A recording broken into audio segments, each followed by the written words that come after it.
Dubai का सपना जो समुद्र पर बना, पाम आइलैंड्स की असली कहानी। नमस्कार दोस्तों, अनुराग मिश्रा नाम है हमारा।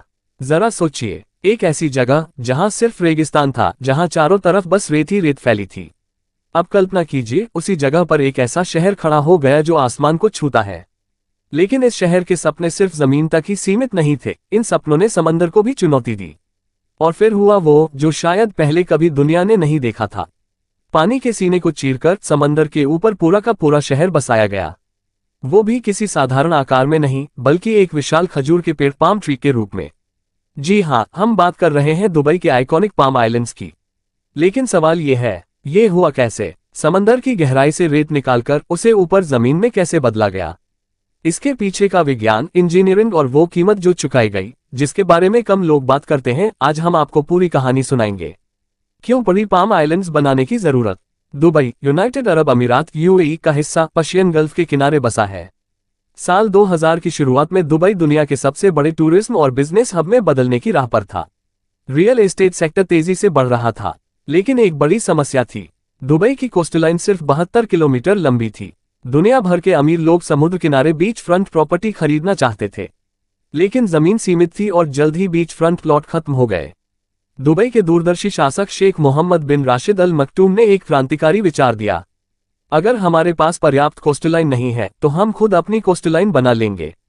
यहीं से पाम आइलैंड्स का विचार जन्मा। योजना थी 3 विशाल कृत्रिम द्वीप, आर्टिफिशियल आइलैंड्स बनाना। पाम जुमेरह, पाम जेबल अली, पाम दरिया। समुद्र के बीच पहाड़ खड़े करना इंजीनियरिंग का कमाल।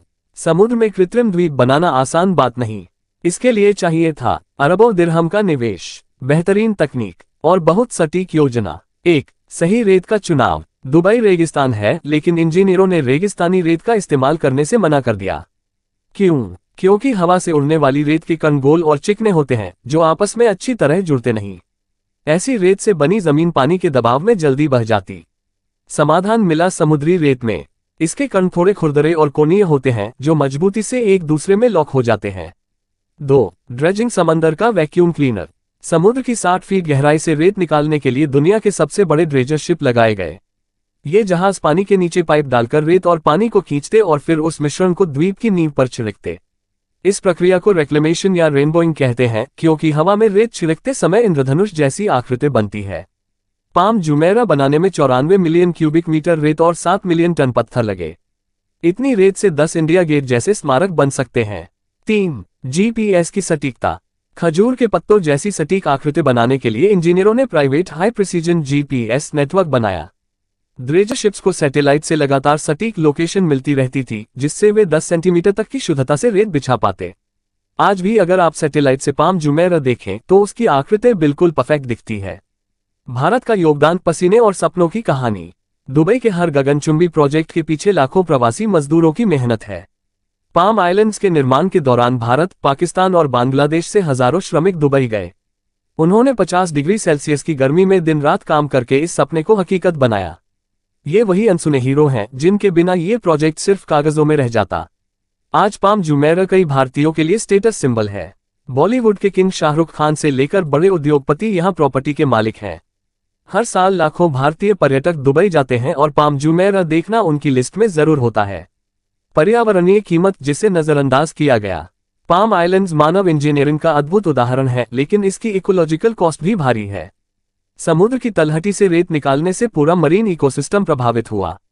जहां पहले दुर्लभ कोरल रीफ्स थे, वो रेत में दब गए। रिपोर्ट्स के मुताबिक दुबई के आसपास 60-70% कोरल रीफ नष्ट हो गए। इसके अलावा पाम के पत्तों जैसी डिजाइन के कारण समुद्री पानी का बहाव, सर्कुलेशन बाधित हुआ। पानी के ठहराव से ऑक्सीजन की कमी, एल्गी की परत और बदबू जैसी समस्याएं पैदा हुई। साथ ही समुद्र के नेचुरल कर्ट में बदलाव से दुबई की असली तटरेखा पर कटाव, इरोजन बढ़ गया। सभी सपने पूरे नहीं हुए। दुबई ने तीनों पाम आइलैंड्स बनाने की योजना बनाई थी। पाम जुमेरह तो शानदार सफलता बना, लेकिन पाम जेबल अली और पाम दरिया की कहानी अलग रही। 2008 की ग्लोबल फाइनेंशियल क्राइसिस ने दुबई को झटका दिया।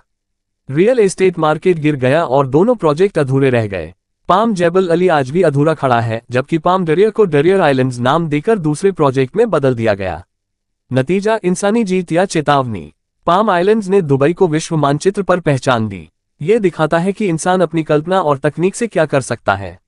लेकिन ये एक चेतावनी भी है। प्रकृति से छेड़छाड़ की कीमत हमेशा चुकानी पड़ती है। भविष्य में अगर ऐसे प्रोजेक्ट बनाए जाएं, तो सस्टेनेबिलिटी और पर्यावरण को प्राथमिकता देना जरूरी है।